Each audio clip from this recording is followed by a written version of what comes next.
Hello, and welcome to another tutorial video for CSCI 2824, Discrete Structures.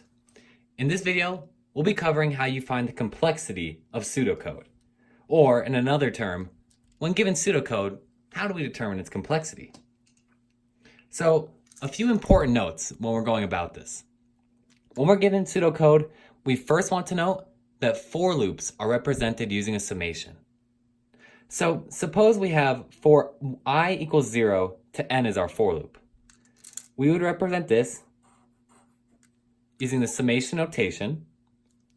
We would start at I equals 0 and we would go to n. However, we know that the majority of for loops have something actually going on inside of them, which is where our second note comes in. The inside of for loops has a numerical complexity of the number of operations. So suppose we have the following. For I equals 0 to n, this is the same as above, but now we're doing x equals x plus 1 and y equals y plus 2. We would write our summation the same as before, from I equals 0 to n, but now we would note that this operation has a complexity of 1, and this operation also has a complexity of 1. Which means the total complexity of the inside of our for loop is 2. And that is how we would represent this for loop's complexity. So let's look at an actual example problem, similar to something you might see.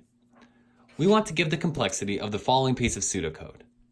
We have for I equals 1 to n, for j equals 1 to n, and then we print discrete rocks. So first, let's start this outer for loop.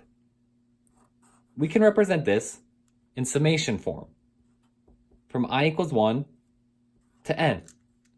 Now inside that for loop is another for loop, which we again use summation for. And this one is from j equals 1 to n. Within our inner for loop, we do one operation. This has a complexity of 1. And so we can use this notation as the complexity of this for loop. However, this can actually be simplified down further. Firstly, we know the summation from j equals 1 to n of 1 just means that we're adding up 1 n times. So that equals n, meaning we now have the summation from I equals 1 to n of n.